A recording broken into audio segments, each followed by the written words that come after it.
Eu vim trazer aqui hoje para vocês uma série de experiências sobre problemas com aplicações de missão crítica em produção. Por isso que o título da palestra é como é que a sua aplicação se comporta quando tudo dá errado. Eu vou rapidinho, porque eu quero deixar pelo menos uns 5 a 10 minutos para a pergunta. Então, vou fazer um TLDR aqui. Meu nome é Emerson, eu trabalho na OLX e trabalho profissionalmente como desenvolvedor de software desde 1998. E eu estou na OLX há pouco tempo. A OLX é uma empresa, assim, uma cultura muito parecida com startups do Vale, onde tem esses ambientes assim bem descolados. Isso aqui são fotos do escritório Rio de Janeiro e São Paulo. E é uma empresa que todo mundo que conhece a OLX, né? Por favor, não preciso nem perguntar. E ela é uma empresa que ela está em mais de 40 países, né? O que a gente vê que a OLX aqui no Brasil, ela tem na Argentina, ela tem em Portugal, ela tem na Alemanha, ela tem em vários lugares. E a cada minuto que a gente estiver falando aqui essa palestra, 10 celulares estão sendo vendidos na OLX e 50 produtos em geral. Então, se a gente tem 40 minutos, a gente vai ver uns 400 celulares sendo vendidos aí durante esse tempo. E a gente tem um volume interessante de negociações nessa empresa também, né? Então, você tem mais de 500 mil anúncios sendo inseridos todo dia. No ano passado, teve mais de 3 milhões de veículos sendo vendidos. A OLX ela se consolidou como o número 1 em venda de automóveis desde 2016. E eu não tinha essa noção antes de entrar na empresa, e depois eu pude ver que existe um market share muito grande e é uma empresa muito grande mundialmente. Bom, falando especificamente sobre a palestra, né, que eu queria focar, como é que a sua aplicação que você trabalha se comporta quando tudo dá errado? E isso aqui é uma série de experiências que eu passei nos últimos anos da minha carreira como desenvolvedor profissional. Eu trabalhei em muitas empresas, e aí eu estou lembrando aqui o que a Roberta falou anteriormente, eu trabalhei em bancos, seguradoras, portais de internet, empresas que lidam com coisas que não podem parar, né? Tem que funcionar 24/7 e quando para é grave o problema e tem consequências muito drásticas, né? Então eu vou tentar trazer para vocês aqui nesse tempo essa coletânea de experiências mais focadas na parte do software em si, né? Da arquitetura de software. E a gente começa falando sobre a lei de Murphy, né? Todo mundo conhece a lei de Murphy, não preciso falar muito, mas quando você trabalha em software de missão crítica, ela te penaliza muito, né? E lembrando, né, isso foi uma experiência de um engenheiro aeroespacial norte-americano que ele construiu um equipamento de medição de batimentos cardíacos, né, e cuidava também de medir a respiração dos pilotos, né? E aí teve uma pessoa, um engenheiro lá, um técnico responsável que instalou o equipamento, instalou de maneira errada, tinha uma falha e os sensores que deveriam estar registrando falhavam, então teve um momento que ele achou que estava todo mundo morto porque não tinha, né, registro de batimento, de respiração, de nada. E aí ele falou, se esse cara tiver que fazer alguma coisa errada, ele vai fazer. E foi aí que surgiu a expressão, né? Se alguma coisa tiver que dar errado, vai dar errado. E tem uma versão expandida que diz, vai dar errado da pior forma, na pior hora. Essa é a versão expandida desse engenheiro, o Major Edward Murphy. Todo mundo conhece esse cara. Major Edward Murphy, vocês já viram esse cara? É esse cara? Não. Esse é o Ed Murphy dos filmes. Essa foi a melhor foto que eu consegui achar desse rapaz, que eu não conhecia, assim, de me aprofundar na história, mas resolvi me aprofundar. Bom, então, já que a gente sabe que o software falha, né? Então, de vez em quando a gente vai ver erro na tela, o que a gente faz, né? Nos últimos anos, 4 ou 5 anos, a gente teve aquela moda de você pegar, o software falha porque você tem um monolito, então você tem que quebrar em microserviços, né? E a Roberta, que já explicou na palestra anterior, que o monolito deles lá funciona muito bem, né? Então, não necessariamente isso vai resolver. E muitas das vezes, o cocôzão vira um monte de cocôzinho espalhado no serviço. Isso significa que você simplesmente pegar a sua aplicação e fatiar ela, não vai resolver nada. De repente, você tem apenas um controllerzão lá, fazendo o seu transaction script, e pode estar muito bem funcionando. Então, o foco do problema não necessariamente é esse. Tem outros problemas aí. E, junto com a quebra, né, eu trabalhei em vários sistemas nos últimos anos que foram quebrados em serviços menores, microserviços ou nanoserviços, ou serviços um pouco maiores.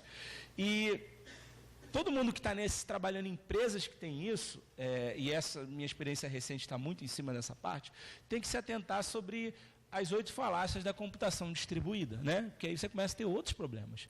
Né? A rede, eu não vou ler todas aqui uma a uma, mas os slides vão ficar disponíveis, mas basicamente a rede vai falhar, você vai tentar falar com o sistema, não vai responder, vai ter um problema naquele outro sistema, vai perder conexão, você vai ter que reconectar, enfim, vai dar um monte de problema quando você está com microserviços ou quando você conversa com serviços que não são os seus. Bom, então a gente tem que ser resiliente, né? Olha que legal, como é que esse bonsai conseguiu aí, né, ficar de pé. E aí, eu não quero entrar nas buzzwords de tolerância à falha, redundância, né, que aí a gente pode se aprofundar nisso se a gente quiser, mas eu quero falar especificamente sobre comunicação com serviços externos. Qualquer ambiente de software, o seu software ele não vive sozinho, ele tem que se comunicar com outras coisas, né? E o happy path dessa comunicação, você faz uma chamada, né? Vou considerar aqui um sistema que faz uma chamada HTTP, para o nosso exemplo. E deu ok, sucesso. Beleza, né? Então, sua aplicação conversou com aquele sistema, deu ok. E o unhappy path, né? Você fez um request e deu um erro, 5xx ali. E os mais comuns, que é o que eu vou abordar aqui hoje, são o gateway timeout, né? O outro sistema demorou muito para responder e ficou lá, sei lá, 1 minuto, 2 minutos tentando fazer aquela chamada e falhou. Um bad gateway já, porque o outro serviço já foi embora e o proxy nem consegue mais falar com ele, muito comum. Então, você acessa um serviço que tem um Nginx na frente, tem um upstream para aquele serviço, e aí o Nginx já deu o bad gateway porque o upstream morreu. Ou o famoso internal server error, que é aquele erro que ninguém sabe o que aconteceu. Né? Internal server error é uma maravilha. Internal server error, não sei o que eu faço. E aí a gente vai falar sobre padrões de arquitetura para a estabilidade. Né? Só para fazer um recap aqui, né? O padrão arquitetural é uma solução como qualquer padrão, onde você está identificando a mesma solução para aquele problema várias vezes. E aí você, peraí, isso aí já se repetiu 1, 2, 3, 4, 5, e sempre que eu tenho um problema parecido, um conjunto de problemas parecidos, a solução é uma solução X que tem algumas variações. Bom, e aí eu quero falar sobre algumas delas, do básico, né? Vou começar pelo mais simples, até a gente ir complicando um pouco, e eu vou dar um exemplo de um problema real que eu passei num projeto. Bom, o que é um request cache? Né? Parece uma coisa boba, óbvia, mas 90% das aplicações que eu trabalhei não tinham isso. Então, você tem sua aplicação, você tem um serviço externo para comunicar. Primeira coisa que você tem que fazer é ver se você tem um cache daquilo ali guardado antes de fazer uma chamada. Isso se sua aplicação tiver cache, né? Se você não achou no cache, você faz uma chamada, recebeu ok, guarda o cache num repositório de cache com um TTL baixo, que isso é uma boa prática, né? Se você não fazer caches infinitos também, depende também do seu negócio. Bom, ok. Se você não achou no cache, se você achou no cache, você nem vai no serviço. E o que você ganha com isso? Você deixa de floodar o outro serviço. Muitos problemas acontecem porque o serviço que você está comunicando, ele está sendo floodado com chamadas repetidas que não precisariam ser feitas e, eventualmente, aquele sistema cai ou não consegue responder a contento. Então, isso seria uma coisa básica. Outra coisa básica é request timeout. Né? Você faz uma chamada e você tem um timeout para essa chamada. Não deixa a outra ponta pendurada no socket da tua aplicação ad eterno, ou até ela morrer. O que acontece quando a gente faz isso? A gente tem um timeout da chamada, corta antes, falha rápido, você consegue despendurar aquela conexão, você libera um socket do teu lado, você libera o servidor do lado de lá e falha rápido. Se você deixar uma chamada HTTP durante 30 segundos, 1 minuto, você provavelmente, quando o volume de acesso aumentar, vai gerar efeito cascata. Uma outra prática que eu vejo pouco usada, essa daí eu vejo pouco, timeout e cache, eu vejo muito comumente já sendo usado hoje em dia, é um request retry. Você tentou fazer uma chamada, e eu já estou tratando aqui, caso ela dê timeout ou dê algum outro tipo de erro, você faz um retry, e se der, ok, sucesso. Né? E aí você tem um outro cenário, que é, você fez retry e falhou. Tem uma forma que muita gente trabalha, dependendo do tipo de operação, que é fazer retry com backoff exponencial. E isso também é recomendado em alguns casos. Se a sua página precisa responder em 2 milissegundos, como é o Stack Overflow, talvez você não possa fazer retry em todas as operações, mas talvez algumas você pode. Quando você está salvando alguma coisa num serviço externo, que você está fazendo um HTTP post, talvez você possa fazer retry. Pelo menos, sei lá, não falhou, eu vou fazer mais uma. Você não precisa fazer retry 10 vezes, ou 50 vezes, ou de um infinito, mas você pode aplicar essa técnica. Uma técnica que tem estado muito em moda nos últimos anos é o uso do circuit breaker. Todo mundo sabe o que é um circuit breaker? Levanta a mão, por favor, quem sabe o que é um circuit breaker. Tem bastante gente, né? Então está bem difundido. O circuit breaker é um padrão que, quando você vai comunicar com o sistema, você tem um controle de circuito. Se o circuito está aberto, você não comunica com aquele sistema. Significa que aquele sistema ele não está saudável para você conversar naquele momento para fazer nenhuma requisição. Depois de um tempo que o circuito está aberto, isso é configurável, como você implementar o padrão, ele fica no estado semi-aberto. O estado semi-aberto é um estado para você ter uma retentativa de conversar com aquele serviço, e se aquele serviço responder, você fecha o circuito, e se ele não responder bem, você abre novamente. Como é que ele funciona na prática? Né? Vamos pegar um exemplo aqui. Sua aplicação vai conversar com o serviço, o circuito está fechado, você pode falar com aquele serviço. Sucesso. Sua aplicação está com o circuito fechado para aquele serviço, timeout, você fez um timeout ou erro, falhou. Quando falha, você abre o circuito. Né? E aí, quando o circuito está aberto, você não chama aquele serviço. Por quê?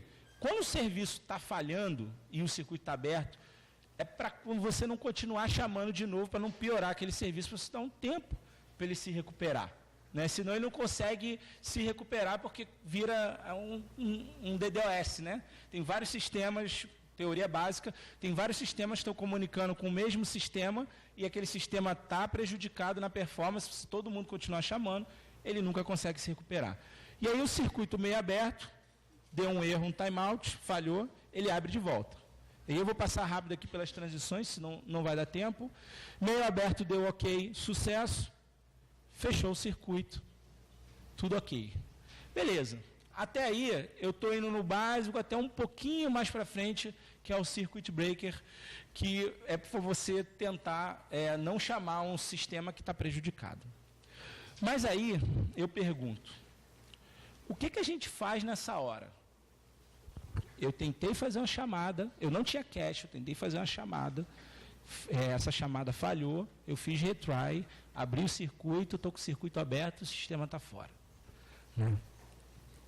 Esse é o grande problema. E esse é um dos problemas que eu passei nos últimos tempos.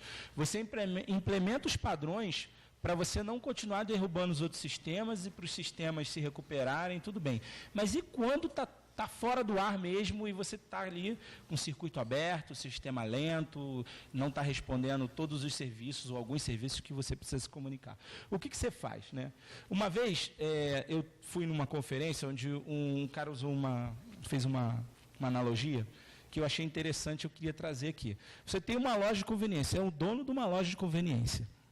E aí a pia do banheiro está com problema. O que você faz? Você fecha a loja? Porque a pia do banheiro está com problema? Você vai, talvez, fechar o banheiro. Mas você não vai fechar a loja. Então, você tem que pensar como como é que eu faço para continuar funcionando se eu tenho pequenos problemas? Obviamente, em casos muito generalizados, você não tem o que fazer, você vai dar erro para o usuário. Mas, na maioria dos casos, tem um jeito de contornar. E aí eu vou trazer um caso real que aconteceu no ano passado, num projeto que eu estava trabalhando numa outra empresa, que era relacionado ao Premier, né? Todo mundo conhece o Premier, futebol, Campeonato Brasileiro. Esse jornalista independente, ele é muito influente no Twitter, ele tem acho que 500 mil seguidores. E aí, no meio do olho de um furacão que a gente estava passando, ele mandou um tweet que doeu forte na gente, né? Eu trabalhava no time que cuidava disso. Quando der merda, é melhor liberar para gerar o sinal do que todo mundo descobrir os links piratas. Isso era o seguinte, a gente estava com um problema que era, o jogo de futebol, ele tem uma característica na internet muito interessante. O acesso é baixo, e aí quando começa o jogo, vem uma avalanche, todo mundo entra ao mesmo tempo para ver o jogo. Não vai entrando devagar as pessoas. Quando você olha os gráficos no dashboard, é assim, uma subida assim inacreditável. E a gente sempre tinha problema. Sempre tinha problema. E isso aí foi o tweet que a gente chamava do tweet da vergonha, né? Porque quando expõe a vergonha publicamente, né? Por enquanto está ali entre todo mundo, sabe que tem problema, e aí tenta consertar, e aí dá um jeito, né? E aí você faz circuit break, faz não sei o quê, mas era um desastre isso. E aí eu vou explicar rapidamente o que era isso. Toda vez que você clicava para dar um play, para tocar um vídeo fechado, que no caso do Premiere, você precisava ver se o usuário era assinante, se tinha algumas validações para ver se podia ver esse vídeo. E o problema era que tinha os sistemas envolvidos que falhavam nessa hora e não respondiam num tempo de resposta aceitável, e chegava a esse problema, e toda vez que tinha uma rodada com um jogo importante, tinha problema. Bom, e aí a gente pensou, cara, esse negócio tem que continuar funcionando, a gente tem que dar um jeito de pensar numa solução para continuar funcionando, na maioria dos casos, pelo menos a gente diminuir a quase zero os problemas das pessoas conseguirem assistir os jogos quando tiver esse tipo de coisa acontecendo. E aí tem um livro chamado Release It, que eu recomendo, inclusive, que vocês leiam, quem não leu ainda, que fala sobre muita estabilidade, que é da onde veio o padrão Circuit Breaker. E ele fala especificamente sobre resiliência, fala, não importa a estratégia de fallback, ele pode ter impacto no sistema, né, e deixa essa parte em aberto. E ele fala, é importante você envolver os interessados no sistema, os stakeholders, para decidir como é que você vai lidar com os problemas quando o circuito está aberto, né, que é quando você tem uma comunicação interrompida. E aí eu vou tentar ver se eu volto aqui num pedacinho aqui para mostrar uma coisa para vocês.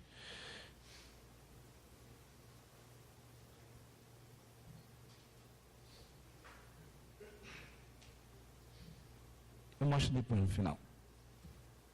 Ficar melhor. Deixa eu pular aqui. Bom, como é que os padrões são criados, né?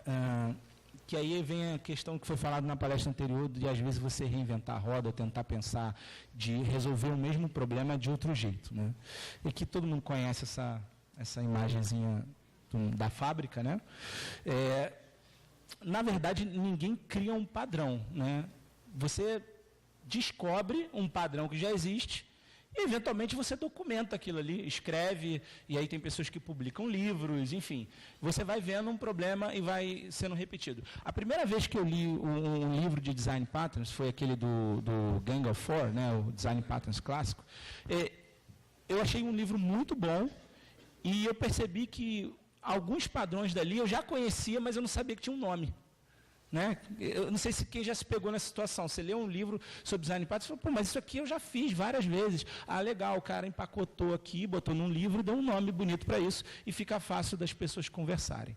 Né? E se vocês quiserem aproveitar alguma coisa dessa palestra, assim, mais importante até do que eu estou falando, leiam esses livros, os Patterns of Enterprise Application Architecture, Enterprise Integration Patterns, e esse livro aqui que é um livro sobre design patterns de resiliência de software, que é o que eu vejo que pouca gente conhece e leu esse livro, mas ele é muito importante e toca em muitos pontos do que eu estou falando aqui.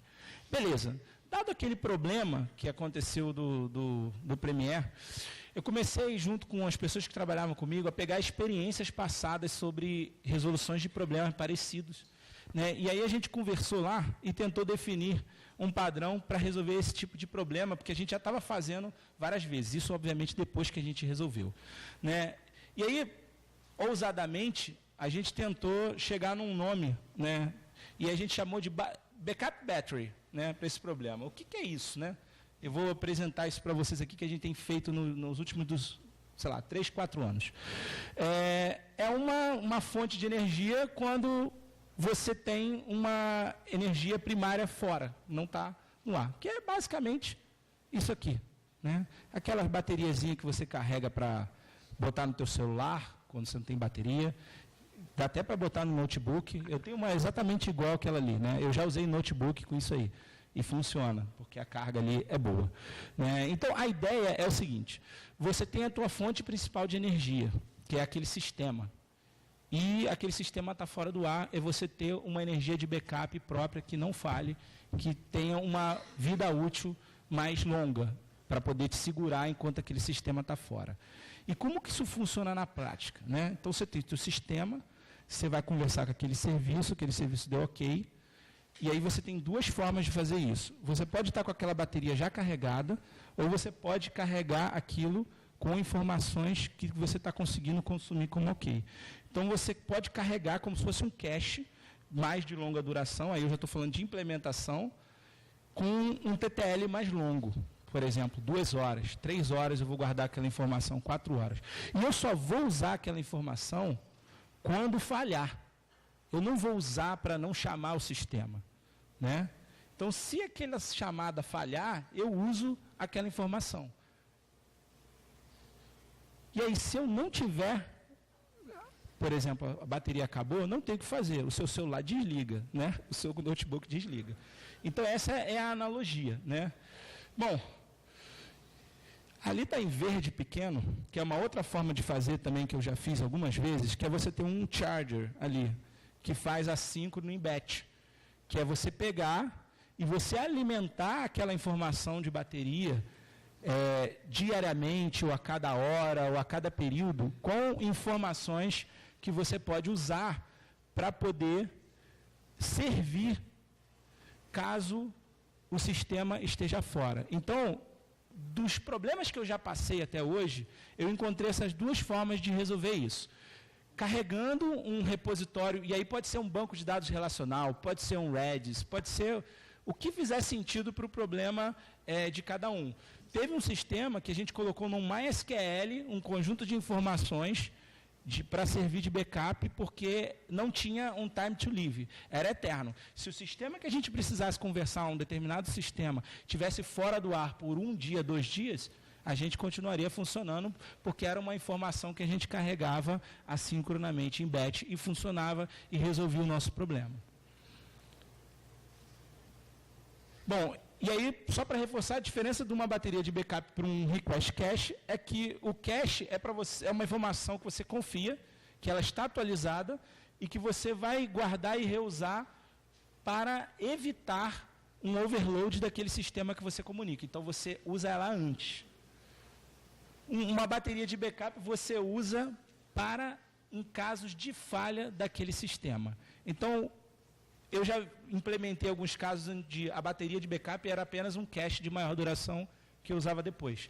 Ambos num Redis ou no main cache. E já teve casos que eu usava num banco relacional, por exemplo, que era uma situação completamente diferente. Ou seja, o cache você usa antes da chamada. Uma bateria de backup você usa se a chamada falhar depois. É considerado uma informação stale, velha, na maioria dos casos, onde você apenas vai manter uptime do teu sistema com aquela informação.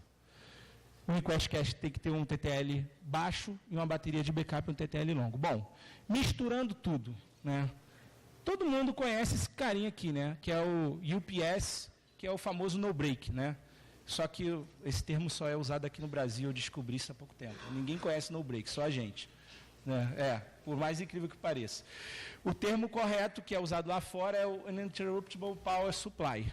né? E esse cara, ele é para prover estabilidade para um sistema quando a fonte primária estiver instável. Ou seja, eu fui dar uma destrinchada em como funciona um no-break, né? O no-break tem mecanismo de timeout, ele tem retry, ele tem circuit breaker, ele tem uma bateria de backup lá dentro. Então, brincando com os colegas lá, a gente falou, pô, o que a gente está fazendo aqui é meio parecido com o no-break, para tentar manter tudo funcionando, né? Então, ele tem uma mistura dessas coisas, né? Onde, agora, no último estágio que a gente chegou daquele problema lá do Premiere, a gente tinha um cache, a gente tinha uma bateria de backup e a gente tinha uma gerência de circuit breaker.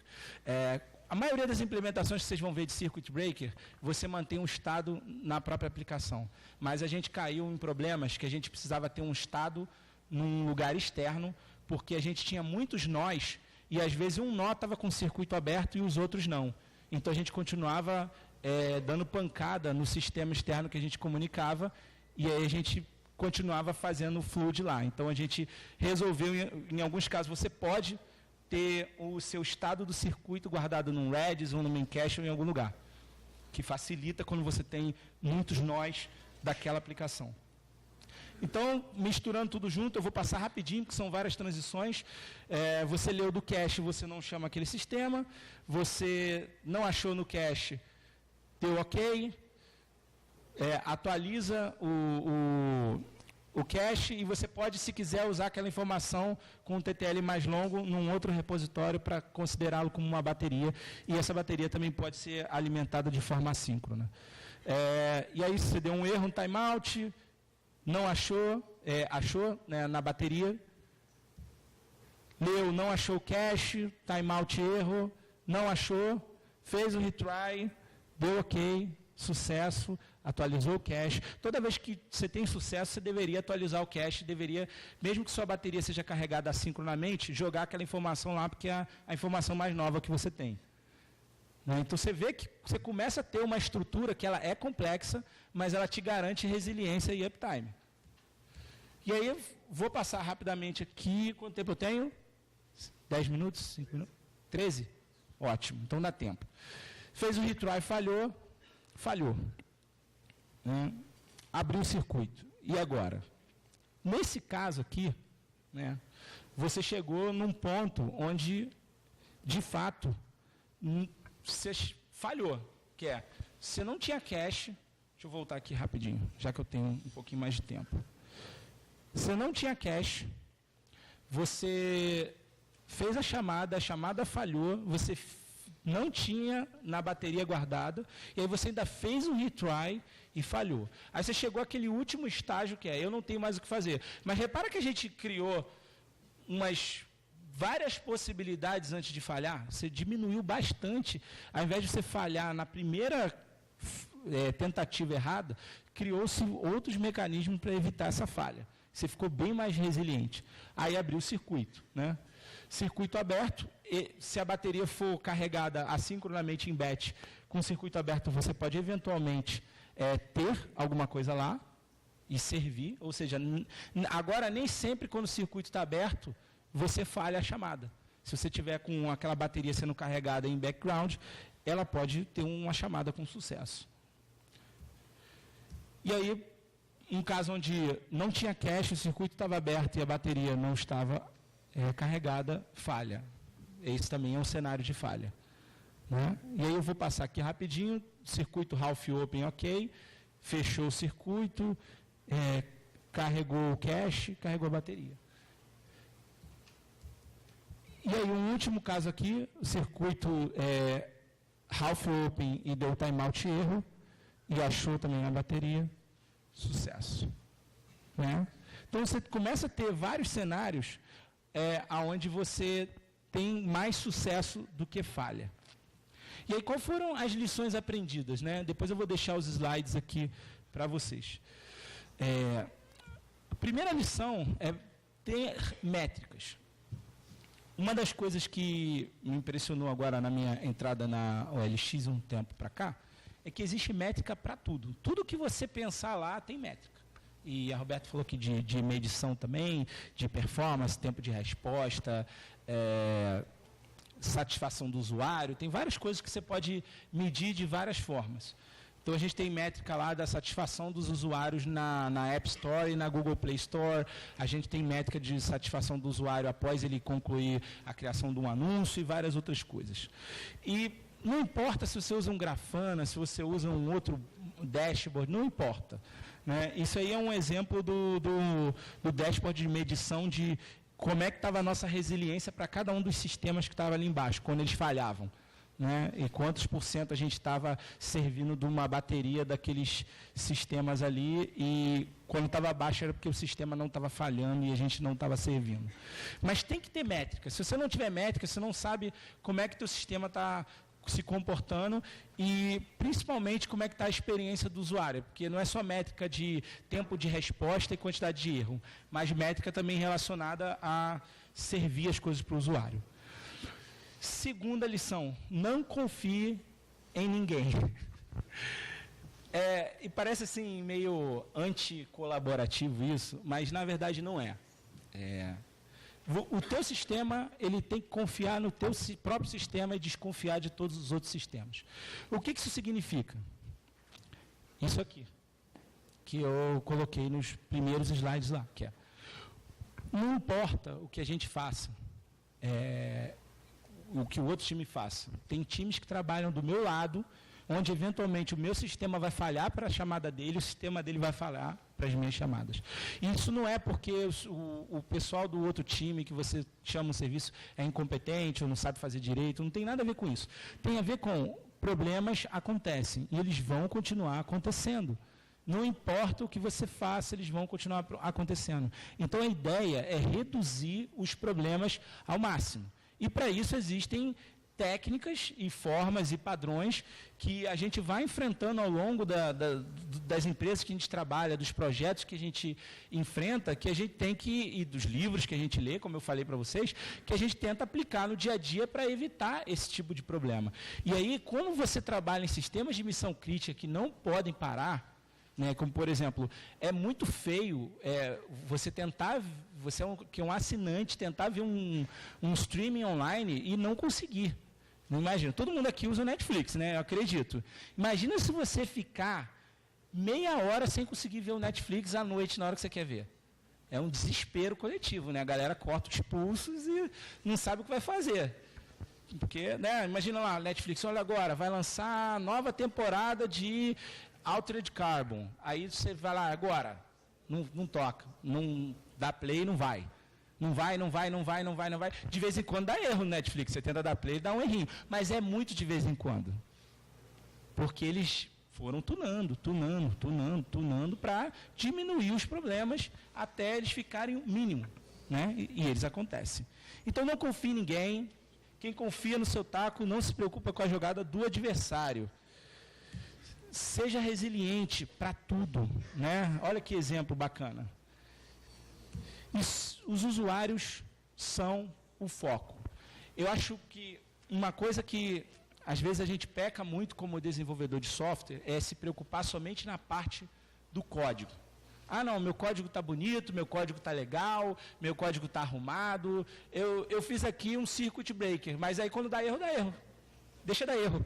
Ah, legal, o sistema está lá 1 hora fora, mas o usuário não está vendo vídeo. O usuário não consegue fazer uma compra no e-commerce. Ou, enfim, qualquer outro problema que você deixa ele para lá. E está pensando só nos seus gráficos de performance da aplicação.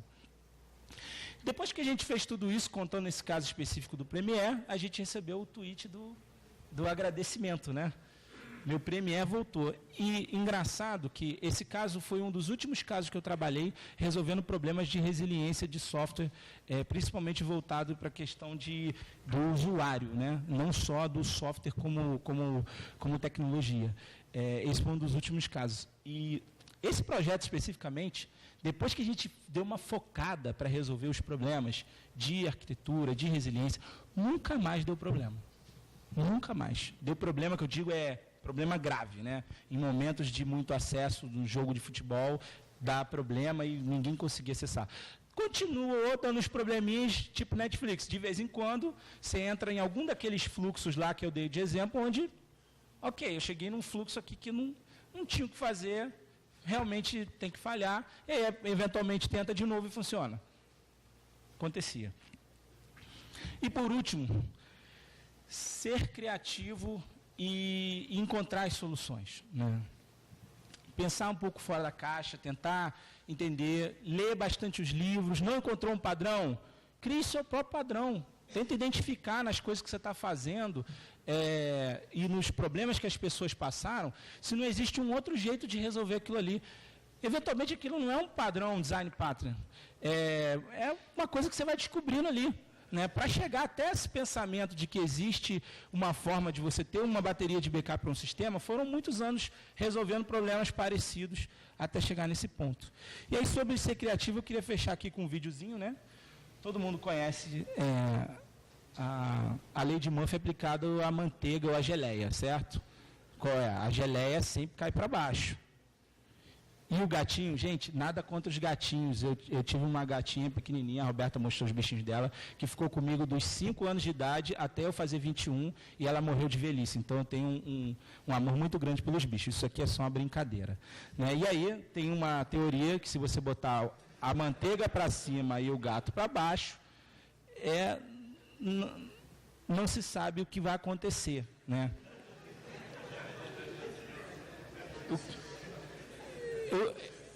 E aí tem um videozinho que um cara fez um comercial que eles fizeram uma experiência com isso.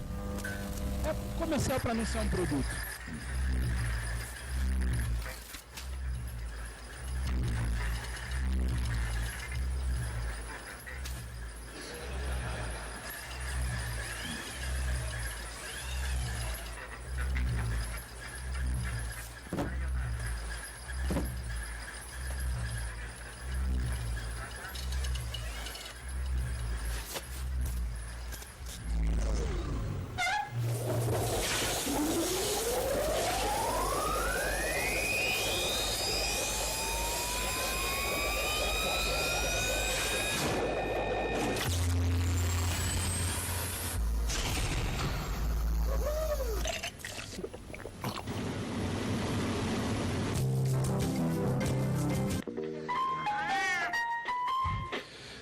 Então, de novo, não é nada contra os gatinhos, eu já tive gato, eu adoro, é só uma brincadeira descontraída. Bom, e é isso aí, pessoal. Obrigado. A gente vai ter um curtinho espaço agora.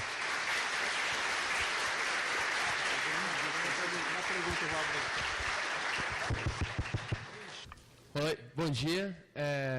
Gostaria de saber um pouquinho mais de detalhes, como foi resolvido esse problema do Premiere. Porque você falou, né, que tinha esse pico de acessos aí e tal. E o que vocês efetivamente fizeram para conseguir resolver isso daí? Sim, a gente aplicou basicamente tudo aquilo que eu mostrei de padrão, todos aqueles padrões. O que eu não posso dizer era qual eram os sistemas em detalhes, porque aí eu vou estar abrindo para fora como as pessoas eventualmente podem tentar se beneficiar disso em alguns momentos. Porque tem alguns casos que era feito um score do usuário para saber qual era a chance dele ter direito àquele conteúdo ou não, entendeu? Em um momento em que o sistema estava fora. Então, por exemplo, pensa que aquela bateria de backup poderia guardar um score de usuários permitidos a assistir aquele jogo. Qual é o score do usuário 1 para ver esse conteúdo? Se for acima de 90%, se eu não conseguir chamar aquele sistema porque o circuito está aberto e tal, eu consulto aqui se o score dele é bom, eu deixo ele ver. E aí eu não dependo daquele sistema estar no ar. Consegui responder a tua pergunta? Eu não posso dar mais detalhe do que isso, assim, tá?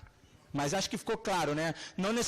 Para entender que aquela bateria de backup não é necessariamente a mesma informação que você consultaria lá. Ela pode ser uma outra informação onde você usa ela para tomar a decisão do que você vai fazer. Certo? Oi, bom dia. Mais uma só.